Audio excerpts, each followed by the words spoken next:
Every time they go outside, they tied a 10-meter rope around their waists. Their mother told them the outside world was destroyed long ago, and all humans had transformed into monsters. The only things protecting them were this old house and these 3 ropes connected to this house. Before going out, their mother would repeatedly remind them, "The rope is your lifeline. Never let go. Never let go." That day, Jack, the older brother, not only caught several large caterpillars, but also managed to hunt a kangaroo. Meanwhile, Tom, the younger brother, was having a tough time. He climbed a tall tree only to discover that the eggs in the nest had already hatched. He climbed back down, but then spotted an intact egg in the grass nearby. He excitedly moved toward the egg, but at that exact moment, his rope reached its limit. Frustrated, instinctively considered untying the rope. Fortunately, Jack arrived just in time and asked, "What are you doing?" Tom explained that if he just loosened the rope a bit, he could grab that egg, but Jack warned him it might be a trap set by the monsters and threatened to blow his whistle to alert their mother. Reluctantly, Tom gave up. This somehow made Tom question their mother's stories again.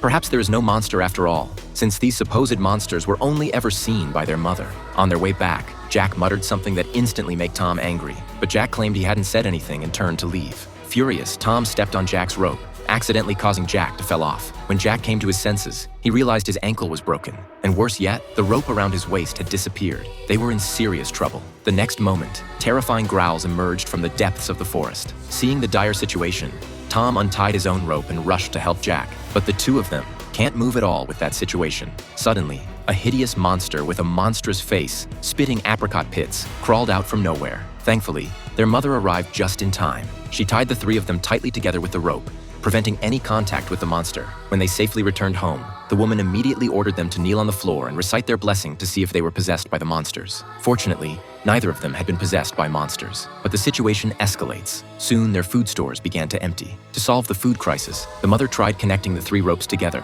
hoping to reach farther into the forest. However, the monsters always seemed to interfere with her hunting, causing her to return home with no good result. With no alternative, she could only collect tree bark daily, serve them as food. But the children were growing and couldn't survive on tree bark alone. With no other choice, the mother made a difficult decision to eat their only remaining pet. "Maybe it'll last us a month." The distressed Tom immediately objected, as he had long considered the pet a family member. But mother gave him no choice, then took the dog outside, intending to end its life there. Just as Trudy was about to strike, Tom suddenly appeared at the door with an axe and said, "You need to see. You need to see there's nothing to be scared of." With that, he ignored his mother's warnings, cut off the rope with one stroke, and locked her in the room. This captivating movie is called Never Let Go.